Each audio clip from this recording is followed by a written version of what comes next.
नमस्कार विद्यार्थी मित्रांनो, आपण ह्या व्हिडिओमध्ये पाहणार आहोत प्रॉपर्टीज ऑफ क्वाड्रिलॅटरल. आपण लेसन नंबर 8 स्टार्ट केलेला आहे क्वाड्रिलॅटरल. त्यामध्ये कन्स्ट्रक्शन अँड टाइप्स आहेत. त्यामधला आपण प्रॅक्टिस सेट 8.1 याआधी आपला झालेला आहे. तो व्हिडिओही अवश्य पहा. ह्या भागात आपण पाहणार आहोत प्रॉपर्टीज ऑफ क्वाड्रिलॅटरल. बघा, क्वाड्रिलॅटरलचा अर्थ मी तुम्हाला सांगितला होता. क्वाड म्हणजे 4. ज्या फिगरला 4 साइड्स असतात त्याला आपण क्वाड्रिलॅटरल असं म्हणतो. आता 4 साइड्स असणारे बरेच फिगर्स आहेत. बघा, इथे आपल्याला 3 फिगर दिसतात, रेक्टँगल, स्क्वेअर आणि रोम्बस. या तीनही फिगर्सचं ऑब्झर्वेशन आपण केलं तर यामध्ये आपल्याला 1 2 3 4 1 2 3 4 1 2 3 4 4 साइड्स आहेत. हे झाले सगळे क्वाड्रिलॅटरल. पण क्वाड्रिलॅटरलमध्ये सुद्धा त्यांची वेगवेगळी नावं आहेत. आता हा पहिली जी फिगर आहे, बघा, पहिल्या फिगरला आपण म्हणणार आहोत रेक्टँगल. बघा, रेक्टँगल कशाला म्हणतात? रेक्टँगलची डेफिनेशन काय आहे? तर if all angles of a quadrilateral are right angles it is called a rectangle. बघा, ज्या क्वाड्रिलॅटरलचे सगळे अँगल्स राईट अँगल असतात. राईट अँगल म्हणजे काय? 90 डिग्रीचा.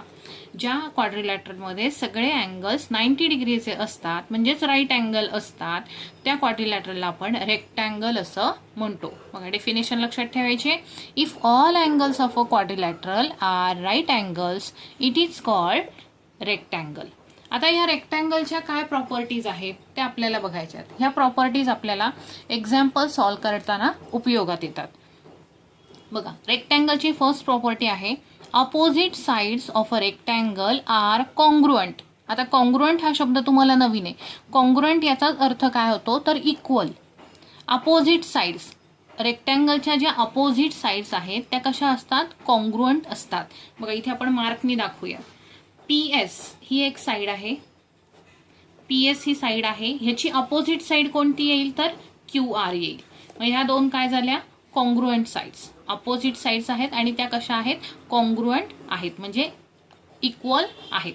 म्हणजे सपोज जर PS ही 5 सेंटीमीटर असेल आणि आपल्याला QR फाइंड आउट करायला सांगितली, तर PS आणि QR अपोजिट साइड्स आहेत आणि त्या परस्परांशी कॉन्ग्रुएंट असतात. ही प्रॉपर्टी आपल्याला माहिती असेल तर ही 5 सेंटीमीटर आहे, तर ही सुद्धा आपण 5 सेंटीमीटर लिहू शकतो. सो ही प्रॉपर्टी लक्षात ठेवायची आहे. Opposite sides of a rectangle are congruent. जशा या अपोजिट साइड्स आहेत तशा या सुद्धा अपोजिट साइड्स आहेत. बघा, PQ, side PQ and side SR are also pair of opposite side. If PQ is 2 centimeter, then SR is also 2 centimeter. मग इथे आपण कसं लिहू शकतो? बघा, सेगमेंट PS is congruent. हे कॉन्ग्रुएंटचं चिन्ह आहे. It's congruent with segment QR. त्या कशा आहेत? कॉन्ग्रुएंट आहेत. Segment PS is congruent with segment QR. तसंच लिहू शकतो आपण segment PQ is congruent with segment SR. Segment PQ is congruent with segment SR. They are opposite sides of a rectangle, so they are congruent. Then आपण बघूया second property. बघा, second property आहे diagonals of a rectangle are congruent. पुन्हा शब्द आलाय तुम्हाला या ठिकाणी, कॉन्ग्रुएंट. कॉन्ग्रुएंटचा अर्थ काय सांगितला मी? इक्वल. रेक्टँगलचे जे डायगोनल्स असतात ते कसे असतात? कॉन्ग्रुएंट असतात, इक्वल असतात.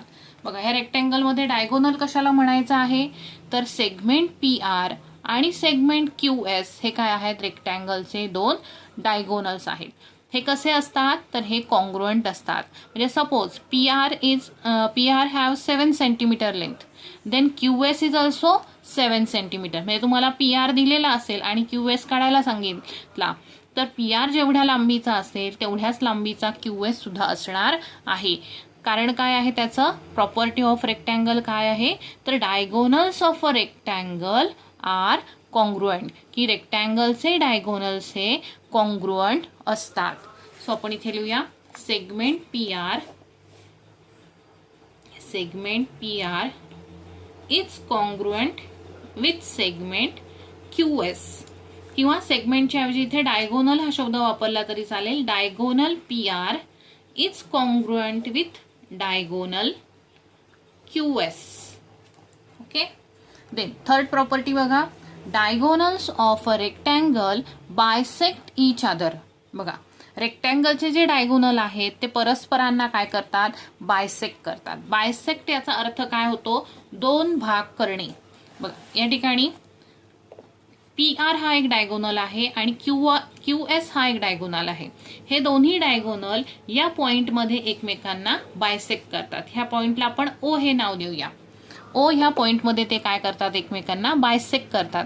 म्हणजेच इथे काय झालं, PR चे दोन भाग झाले. बरोबर आहे. O ह्या पॉइंटमुळे काय झालं, PR चे दोन भाग झाले. PO हा एक भाग झाला आणि OR हा एक भाग झाला. हे दोन्ही भाग कसे झाले, त्याचे एकरूप भाग झाले, कॉन्ग्रुएंट भाग झाले. सपोज आपल्याला जर PR दिला असेल 6 सेंटीमीटर आणि आपल्याला PO विचारला असेल तर PO किती येणार आहे, PRच्या हाफ म्हणजे 6च्या हाफ म्हणजे तो किती मिळेल आपल्याला, 3 सेंटीमीटर मिळेल. किंवा आपल्याला PO दिला असेल, PO समजा आपल्याला 2 सेंटीमीटर दिलाय आणि आपल्याला PR काढायचा असेल तर आपल्याला काय करावं लागेल, त्याचा ट्वाइस करावं लागेल, दुप्पट करावं लागेल. म्हणजे हा जर 2 असेल तर हा इथून एवढा किती झाला, 4 सेंटीमीटर झाला. ही प्रॉपर्टी काय आहे, diagonals of a rectangle are bisect each other. एकमेकांना काय करतात, ते दुभागतात. बायसेक्ट करतात म्हणजे दुभागतात, दोन समान भाग करतात त्या डायगोनलचे. सो या 3 प्रॉपर्टी होत्या रेक्टँगल संदर्भात. आता आपण दुसरा क्वाड्रिलॅटरल बघूया. दुसरा क्वाड्रिलॅटरल आहे स्क्वेअर. बघा स्क्वेअर, इथे स्क्वेअरची मी फिगर दाखवलेली आहे. फिगरवरून तुमच्या आकृती पटकन लक्षात राहील. बघा बघितल्या आपल्या लक्षात येत आहे की स्क्वेअरच्या 4 साइड्स ज्या आहेत त्या कशा आहेत, कॉन्ग्रुएंट आहेत. ABCD नावाचा स्क्वेअर आहे. आता स्क्वेअरची आपल्याला डेफिनेशन काय सांगता येईल की कशाला स्क्वेअर म्हणायचं, तर इफ ऑल साइड्स, याच्या all sides AB, BC, CD आणि AD, all sides and all angles पण बघा, angle A, angle B, angle C आणि अँगल D, त्याच्या 4 साइड्स आपण पाहिल्या आणि 4 अँगल्स पाहिले. All sides and all angles of a quadrilateral are congruent, it is called a square. जर दिलेल्या स्क्वेअरच्या 4 साइड्स आणि 4 अँगल्स जर कॉन्ग्रुएंट असतील तर दिलेला क्वाड्रिलॅटरलला आपण स्क्वेअर असं म्हणतो. ओके, या ठिकाणी 4 साइड्स ज्या आहेत त्या कॉन्ग्रुएंट आहेत आणि 4 अँगल्स सुद्धा कसे आहेत, कॉन्ग्रुएंट आहेत. कॉन्ग्रुएंट याचा अर्थ मगाशी काय सांगितला मी, इक्वल. म्हणजे सपोज A हा अँगल जर 90 डिग्रीचा असेल, म्हणजे स्क्वेअरमध्ये ऑल अँगल्स हे राईट अँगलच असतात, 90 डिग्रीचेच असतात. हा जर 90 डिग्रीचे असतील तर हे बाकीचे 3 सुद्धा काय येणार आहेत, 90 डिग्रीचेच येणार आहेत. म्हणजे त्याचे काय झाले, all angles are equal and right angles. तसंच त्यांच्या ऑल साइड सुद्धा काय असतात, कॉन्ग्रुएंट असतात. म्हणजे ही जर 2 सेंटीमीटर असेल तर ह्या बाकीच्या 3 सुद्धा काय असणार आहेत, 2 सेंटीमीटरच्याच असणार आहेत. मग ज्या फिगरमध्ये किंवा ज्या क्वाड्रिलॅटरलमध्ये ऑल साइड्स आणि all angles are congruent, then that quadrilateral is called a square. आता आपण पाहूया स्क्वेअरच्या प्रॉपर्टीज काय आहेत. पहिली प्रॉपर्टी आहे डायगोनल्स आर कॉन्ग्रुएंट. त्याचे डायगोनल्स काय आहेत, कॉन्ग्रुएंट आहेत. बघा डायगोनल्स कोणते आहेत, AC आणि BD. ते लिहू शकतो आपण, AC, diagonal AC is congruent with diagonal BD. Diagonal AC is congruent with diagonal BD. म्हणजे AC ची लेंथ तुम्हाला दिली असेल 5 सेंटीमीटर आणि BD फाइंड आउट करायचा असेल तर आपण काय लिहिणार की diagonal AC is congruent with diagonal BD. Dash dash काय, property of square, diagonals are congruent. Then AC is equal to 5 centimeter. Then BD is equal to also 5 centimeter. Then बघा second property आहे diagonals bisect each other. Diagonal जे आहेत ते काय होतात, एकमेकांना bisect करतात. बघा AC हा डायगोनल आणि BD हा डायगोनल पॉइंट E मध्ये काय करतात, एकमेकांना बायसेक्ट करतात. इथे त्यांचे E ह्या पॉइंटमुळे काय होतात, त्या डायगोनलचे 2 भाग होतात. AC चे 2 भाग कोणते होतात, तर AE आणि EC हे 2 भाग होतात. BD चे 2 भाग कोणते होतात, तर BE आणि ED हे 2 भाग होतात. आणि याच्यावरून मग आपल्याला त्यांचं मेजर फाइंड आउट करता येतं, जसं मी मगाशी रेक्टँगल मध्ये तुम्हाला सांगितलं त्याच प्रकारे. त्यानंतर याच्यातली तिसरी प्रॉपर्टी आहे बघा, diagonals are perpendicular to each other. त्यांचे जे डायगोनल्स असतात ते एकमेकांना कसे असतात, perpendicular to each other. Perpendicular याचा अर्थ काय, तर बघा AC हा डायगोनल BD ला परपेंडिक्युलर आहे किंवा BD हा AC ला परपेंडिक्युलर आहे. परपेंडिक्युलर जेव्हा म्हणतो की ते जेव्हा एकमेकांना बायसेक्ट करतात त्यावेळेला ते ज्या पॉइंटमध्ये बायसेक्ट करतात त्या ठिकाणी 90 डिग्रीचा अँगल तयार होतो, त्याला आपण काय म्हणतो, परपेंडिक्युलर करणं. बघा इथे AC आणि BD जिथे E पॉइंटमध्ये इंटरसेक्ट होतात, बरोबर, इथे बायसेक्ट होतात ते, मग इथे 90 डिग्रीचा अँगल फॉर्म होतो, तयार होतो. म्हणून याला काय म्हणायचं आहे की the diagonals are perpendicular bisector to each other. म्हणजे इथे बघा अँगल AED किती डिग्रीचा असणार आहे? 90 डिग्रीचा. अँगल AEB हा जो अँगल आहे हा अँगल कितीचा असणार आहे? 90 डिग्रीचा. अँगल BEC हा सुद्धा किती डिग्रीचा असणार आहे? 90 डिग्रीचा असणार आहे. आणि अँगल DEC किती डिग्रीचा असणार आहे? 90 डिग्रीचा असणार आहे. म्हणजे इथे तयार होणारा 1 2 3 4 हे जे 4 अँगल्स आहेत हे किती डिग्रीचे तयार होतात? 90 डिग्रीचे. सो या ठिकाणी प्रॉपर्टी काय वापरतो आपण? Diagonals are perpendicular bisector to each other. So तिथे तयार होणारे अँगल्स हे 90 डिग्रीचे असतात. ओके, देन नेक्स्ट प्रॉपर्टी आहे बघा या ठिकाणी diagonals bisect the opposite angles. Diagonals काय करतात? अपोजिट अँगलला बायसेक्ट करतात. बघा आपण फिगरमध्ये पाहूया. बघा हा आहे डायगोनल AC. डायगोनल AC काय करतो बघा, A हा पूर्ण एवढा अँगल आहे, या AC ला काय करतो तो? बायसेक्ट करतो. इथे मधून जाताना दिसते ना ही रे, हा डायगोनल बरोबर अँगल A मधून जातोय. याच्यामुळे काय होतं, ह्या अँगलचा हा एक भाग तयार होतो आणि हा एक भाग तयार होतो. म्हणजे अँगल A जर पूर्ण 90 डिग्रीचा आहे तर डायगोनलमुळे त्याचे दोन अँगल तयार झाले. अँगल DAC हा एक अँगल तयार झाला. बघा हा एक अँगल तयार झाला, हा बरोबर. आणि हा दुसरा एक अँगल तयार झाला, अँगल BAC हा एक अँगल तयार झाला. ओके, म्हणजे डायगोनल काढल्यामुळे BAD ह्या अँगलचे दोन भाग तयार झाले. म्हणजे हा इथे काय झाला? अँगल बायसेक्ट झाला. आणि तो कसा झाला? एकरूप झाले त्याचे दोन्ही भाग. हा पूर्ण 90चा असेल तर हा 45 डिग्री आणि हा 45 डिग्री असणार आहे. मग इथे कोणती प्रॉपर्टी वापरली आपण? Diagonals bisect the opposite angles of a square. म्हणजे इथेही तेच होतं, इथे सुद्धा तेच होतं. DCB हा जो पूर्ण मोठा अँगल आहे तो CA ह्या डायगोनलमुळे काय होतं, त्याचे दोन भाग होतात. हा एक भाग होतो आणि हा एक भाग होतो. म्हणजे अँगल DCA हा एक छोटा अँगल तयार होतो आणि अँगल ACB हा एक छोटा अँगल तयार होतो. ओके, ह्या आहेत स्क्वेअरच्या प्रॉपर्टीज. देन थर्ड क्वाड्रिलॅटरल आहे बघा रोम्बस.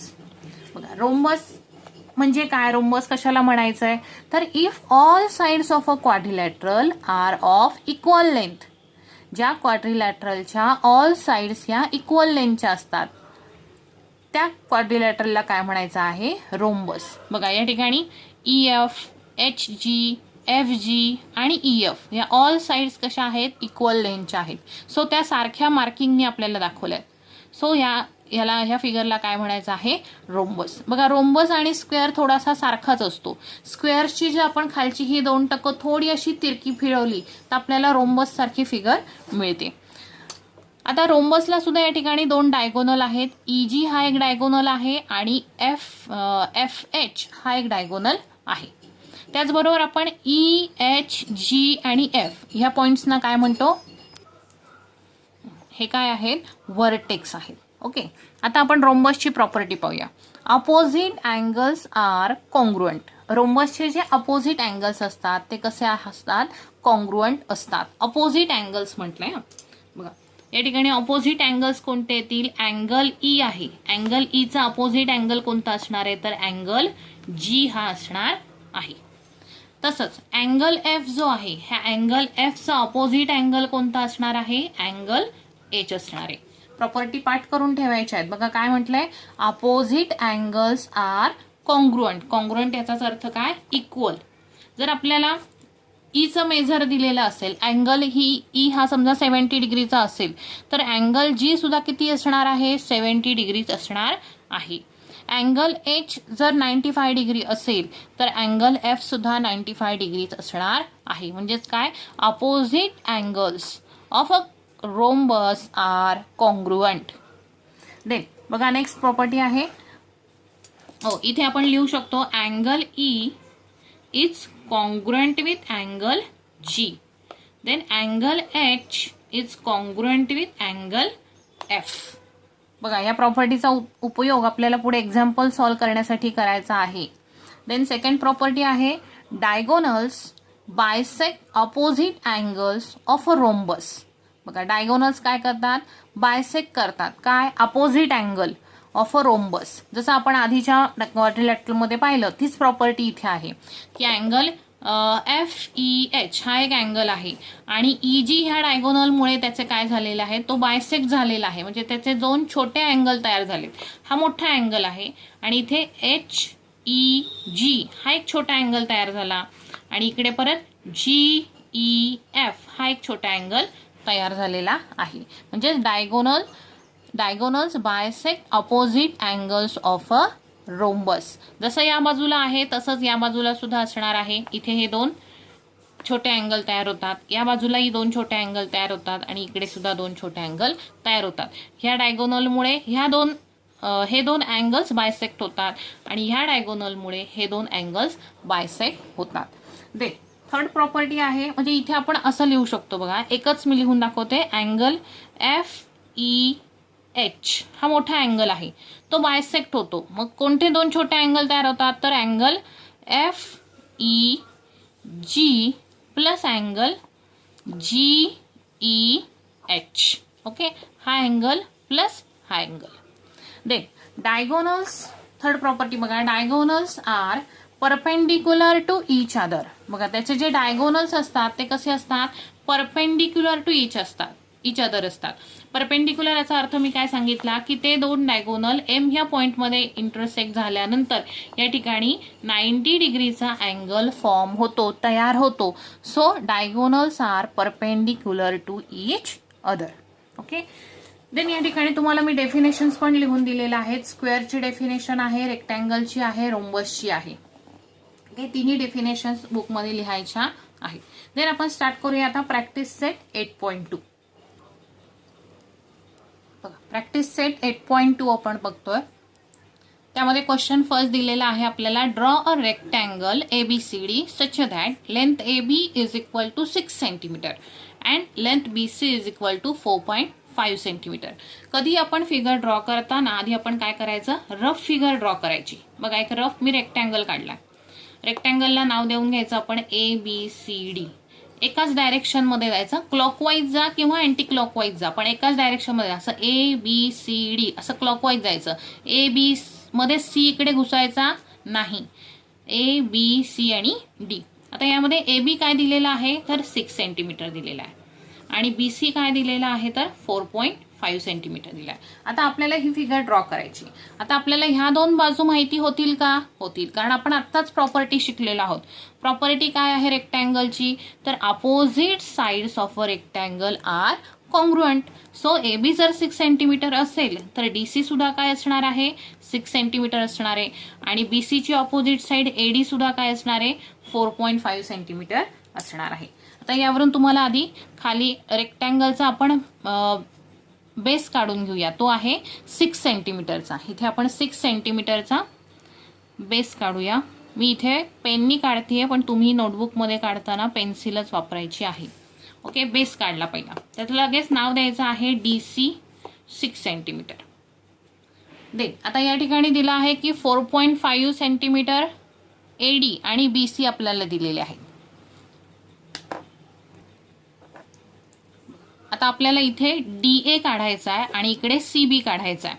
सो DA आपल्याला डायरेक्ट इथे मोजून काढता येणार नाही. सो आपण आधी काय करूया, त्या ठिकाणी परपेंडिक्युलर ड्रॉ करूया D पासून. सो आपला जो प्रोट्रॅक्टर आहे ते प्रोट्रॅक्टरचा सेंटरचं जे हे पॉइंट आहे तो ह्या D वरती ठेवायचा आहे आणि ही जी लाईन आहे ही बरोबर ह्या DC लाईनला मॅच करून घ्यायची. ओके, आणि या ठिकाणी पॉइंट द्यायचा. ओके, हा पॉइंट आणि हा D पॉइंट आपण जोडायचा आहे. एवढा मोठा नाही काढला तरी चालेल, इथपर्यंतच आपण घेऊया. फक्त तो पॉइंट आणि पट्टी एकमेकाला टच झाली पाहिजे. ओके, हा आपण परपेंडिक्युलर ड्रॉ केला. तसाच परपेंडिक्युलर आपण C पॉइंटला पण ड्रॉ करूया. बघा बरोबर C पॉइंटवरती प्रोट्रॅक्टरचा सेंटर पॉइंट ठेवायचा. इथे एक पॉइंट घ्या आणि इथे स्केल लावून या ठिकाणी हा परपेंडिक्युलर आपण ड्रॉ केला. आता आपल्याला या परपेंडिक्युलरवरती DA जे आहे, DA जो सेगमेंट आहे तो किती दिलेला आहे तर 4.5 दिला आहे. सो कंपासमध्ये आपण 4.5 सेंटीमीटर एवढं डिस्टन्स घ्यायचं आहे. 4.5 सेंटीमीटर.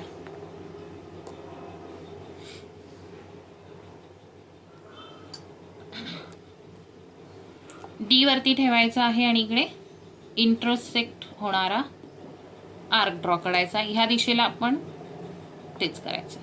आता इथे ही लाईन आपल्याला कमी पडली तर ही लाईन आपण पुढे एक्सटेंड करून घ्यायची. माझा थोडं क्वेश्चन मध्ये गेलाय, तुम्ही काढताना व्यवस्थित काढा. ओके, या ठिकाणी आपल्याला हे 2 पॉइंट मिळाले आणि हे 2 पॉइंट आता आपण जोडून घ्यायचे. ओके, ह्या पॉइंटला नाव देता येईल आपल्याला इथे ए आणि इथे बी. ओके, ए बी सी आणि डी. याचं मेजर आहे 4.5 सेंटीमीटर. हा आहे 4.5 सेंटीमीटर. हा 6 आहे, हा सुद्धा 6 सेंटीमीटर आहे. या प्रकारे आपला हा रेक्टँगल इथे तयार होतो. ओके, नेक्स्ट क्वेश्चन आहे आपला, draw a square WXYZ with side 5.2 centimetre. बघा, रफ फिगर इथे आपण आता काढून घेऊया. रफ फिगर स्क्वेअर ड्रॉ करायचा आहे छोटासा. WXYZ साइड दिलेली आहे त्याची 5.2 सेंटीमीटर. आता स्क्वेअरची प्रॉपर्टी काय आहे तर all sides of a square are congruent. की स्क्वेअरच्या ऑल साइड्स काय असतात, कॉन्ग्रुएंट असतात. सो ही जर 5.2 असेल तर सगळ्या साइड्स काय असणार आहेत, 5.2 सेंटीमीटरच्याच असणार आहेत. सो आता आपण इथे फेअर फिगर ड्रॉ करूया. आधी काय करूया, बेस 5.2 सेंटीमीटर घेऊया. 5.2 सेंटीमीटर.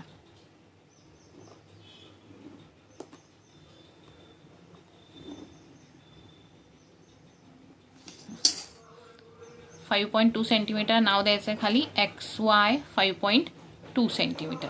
देन पुन्हा आपल्याला काय करायचं आहे, एक्स वरती परपेंडिक्युलर आणि वाय वरती सुद्धा परपेंडिक्युलर ड्रॉ करून घ्यायचा. या ठिकाणी हा पॉइंट आपण जोडून घेऊ.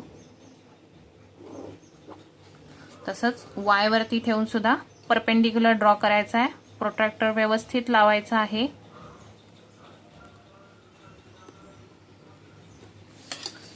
इकडे एक परपेंडिक्युलर ड्रॉ केला. आता WX बघा, WX सुद्धा किती आहे, 5.2 आहे. सो कंपासमध्ये 5.2 एवढा डिस्टन्स घेऊया आपण. 5.2 एक्स वरती ठेवून ह्या परपेंडिक्युलरला इंटरसेक्ट होणारा आर्क ड्रॉ करायचा. वाय वरती ठेवून पुन्हा परपेंडिक्युलरला इंटरसेक्ट होणारा आर्क ड्रॉ करायचा. इथे पॉइंट मिळतील तुम्हाला W आणि या बाजूला Z. W आणि Z आपण जोडून घेऊया. हे W आणि Z जोडले. हा मिळाला आपल्याला स्क्वेअर WXY आणि Z. त्याच्या ऑल साइड्स आर कॉन्ग्रुएंट आहेत. So they are 5.2 centimetre. Question 3 दिलेला आहे, draw a rhombus KLMN such that its sides is 4 centimetre and measure angle K is equal to 75 degree. बघा, इथे आपण रफ फिगर ड्रॉ करूया. Rhombus नाव आहे त्याचं KLMN. Okay, its side is 4 centimetre. रोम्बसची डेफिनेशन काय आपण पाहिली बघा, if all sides of a rhombus have equal length. रोम्बसच्या सगळ्या साइड्स ज्या असतात त्या काय असतात, इक्वल लेंथच्या असतात. सो ही 4 सेंटीमीटर आहे, तर ह्या उरलेल्या सुद्धा काय असणार आहेत, 4 सेंटीमीटर असणार आहेत. त्यानंतर अँगल K आपल्याला दिलेला आहे 75 degree. Opposite angles of a rhombus are congruent. Okay, म्हणजे हा जर 75 आहे तर हा सुद्धा 75 डिग्रीज असणार आहे. आता आधी आपण काय करूया, KN जो आहे हा KN बेस ड्रॉ करूया 4 सेंटीमीटरचा. KN 4 centimetre.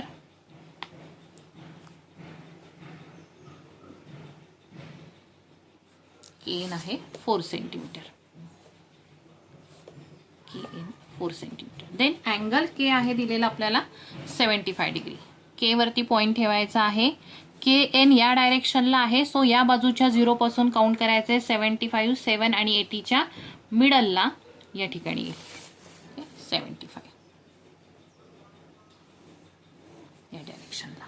देन बघा आता आपली ही बाजू काढून झाली आणि अँगल के आपण काढलाय. केच्या पुढे इथे कोणता पॉईंट दिसतो आपल्याला? हा एल पॉईंट आहे. म्हणजे इथे केच्या पुढे आपल्याला एल पॉईंट मिळणार आहे. आता के पासून एल किती डिस्टन्सवर आहे? तर 4 सेंटीमीटरवर आहे. सो आपण कंपासमध्ये 4 सेंटीमीटर डिस्टन्स घेऊ. हेच मोजून घेतलं तरी चालणार आहे. के वरती आपण ठेवायचंय कंपासचं टोक आणि ह्या रेला, हा जो रे आहे त्याला त्याच्यावरती आपण आर्क ड्रॉ केला. हे झालं आहे 4 सेंटीमीटर. हा अँगल ड्रॉ केला आपण 75 डिग्री. बघा म्हणजे आता इथे आपल्याला हा के पासून पुढचा म्हणजे हा एल पॉईंट मिळालाय. हा इथे कोणता पॉईंट मिळाला? एल पॉईंट मिळाला. बघा के, एल, एम आणि एन, इथे कुठेतरी आपल्याला एम पॉईंट मिळणार आहे. आता एम म्हणजे एल एम हे जे डिस्टन्स आहे ते सुद्धा काय असणार आहे? 4 सेंटीमीटर. आणि एम एन डिस्टन्स सुद्धा काय असणार आहे? 4 सेंटीमीटर. मग आपण काय करूया? 4 सेंटीमीटर डिस्टन्स कंपासमध्ये घेऊया. ऑलरेडी आपण हे मोजून घेतलंय. आणि एल पॉईंटवर ठेवून इथे एक आर्क ड्रॉ करूया आणि तेच डिस्टन्स ठेवून एन पॉईंट वरती ठेवून त्याला इंटरसेक्ट करणारा दुसरा आर्क ड्रॉ करू. म्हणजे इथे आपल्याला पॉईंट मिळतो एम. बघा K, L, M, N. So M आणि एन जोडून घ्यायचा. हा बरोबर 4 सेंटीमीटरच आपला आलेला आहे. आणि एल आणि एम सुद्धा जोडून घ्यायचा. म्हणजे रोम्बसच्या ऑल साइड्स काय असतात? कॉन्ग्रुएंट असतात. ह्या प्रॉपर्टीचा आपण इथे आकृती काढताना उपयोग केला आहे. आणि हे आपली फिगर तयार झाली. ओके, पण बघूया आता क्वेश्चन नंबर 4. बघा या ठिकाणी आपण एक रेक्टँगल ड्रॉ करून घेतला. If diagonal of a rectangle is 26 centimetre and one side is 24 centimetre, find the other side. आपण एक रेक्टँगल ड्रॉ केला आहे एबीसीडी. यामध्ये डायगोनल काय दिलं आपल्याला? 26 सेंटीमीटर. हा आहे एसी डायगोनल, तो आहे 26 centimetre. And one side is 24 centimetre. AB किंवा बीसी, आपण बीसी कन्सिडर करूया, ती आहे 24 centimetre. Find the other side. Other side म्हणजे ही साइड जी आहे ती आपल्याला फाइंड आउट करायची, कारण हा आहे rectangle. Opposite sides of a rectangle are congruent, म्हणून ही 24 असणार आहे तर ही सुद्धा 24 असणार आहे. आणि ह्या दोन्ही साइड्स आपल्याला फाइंड आउट करायच्या आहेत. सध्या आपल्याला एबी फाइंड आउट करायची आहे. एबी मिळाली की आपल्याला डीसी सुद्धा लिहिता येणार आहे. आता बघा या ठिकाणी आणखीन एक प्रॉपर्टी आहे आपली की all angles of a rectangle are right angle. बघा रेक्टँगलचे ऑल अँगल्स कसे असतात? राईट अँगल असतात. राईट अँगल म्हणजेच किती डिग्रीचा असतो? तर 90 डिग्रीचा असतो. सो अँगल बी हा काय आहे? 90 डिग्रीचा आहे. सो इथे तयार होणारा जो ट्रायंगल आहे बघा ए बी सी, हा ट्रायंगल फक्त ऑब्झर्व करा. बघा ट्रायंगल ए बी सी दिसतोय, मी ग्रीन कलर करते त्याला. हा जो ट्रायंगल एबीसी आहे हा कसा झाला आहे? राईट अँगल झाला आहे. मग राईट अँगल ट्रायंगलच्या प्रॉपर्टीनुसार, म्हणजे जर दिलेला ट्रायंगल राईट अँगल ट्रायंगल असेल तर आपण इथे पायथागोरस थेरम वापरू शकतो. हा काय आहे? हायपोटेनस. ही वन साइड आणि ही second side. So hypo square is equal to side 1 square plus side 2 square. हा फॉर्म्युला आपण यूज करून ही साइड आता फाइंड आउट करायची. सो लिहिले आपण let quadrilateral ABCD is a rectangle. Length BC is equal to 24 centimeter. Length AC म्हणजे diagonal 26 centimeter आहे. Then we have to find length AB. आपल्याला AB ही काय करायची? फाइंड आउट करायची. Then triangle ABC. In triangle ABC, angle ABC is equal to 90 degree. Therefore, by using Pythagoras theorem, जर दिलेला triangle right angle असेल तरच आपण पायथागोरस थेरम यूज करू शकतो. So AC square is equal to BC square plus AB square. Okay, AC दिलेला आहे आपल्याला 26. So 26 square is equal to 24 square plus AB square. बघा मागच्या व्हिडिओमध्ये मी सांगितलेलं आहे की 1 to 30 पर्यंत स्क्वेअर्स तुम्ही लर्न करून ठेवा, जे तुम्हाला वारंवार लागणार आहे. आता इथे 26 चा स्क्वेअर आहे 676. 24 चा स्क्वेअर आहे 576 plus AB square. So AB square आपल्याला काढायचा आहे, तो आपण इकडे लिहूया AB स्क्वेअर. आणि इथे 576 इकडे प्लस आहे, तो इकडे जाताना काय होणार आहे? मायनस होणार आहे. So 676 minus 576. So AB square is equal to, यांची सबट्रॅक्शन येईल 100. 676 मधून 576 मायनस झाले. AB स्क्वेअर आला 100. आपल्याला AB स्क्वेअर हवाय का? नकोय. आपल्याला फक्त AB ची लेंथ हवी आहे. So AB is equal to, आता इथला स्क्वेअर जर आपल्याला काढून टाकायचा असेल तर ह्या बाजूला काय करायचं आहे, आपण हा नंबर स्क्वेअर रूट मध्ये लिहायचा आहे. आपण अपोजिट ऑपरेशन करतो. इकडून इकडे जाताना प्लसचं मायनस होतं, मायनसचं प्लस होतं, तसं स्क्वेअरचं काय होतं, इकडचा नंबर स्क्वेअर रूट मध्ये जातो. So square route of 100. 100 कितीचा स्क्वेअर आहे, तर 10चा आहे. So AB is equal to काय येणार आहे, 10 सेंटीमीटर. AB ची व्हॅल्यू मिळाली आपल्याला 10 सेंटीमीटर. सो इथे लिहा length of other side AB is equal to DC असं लिहिलं तरी चालेल, इज इक्वल टू 10 सेंटीमीटर.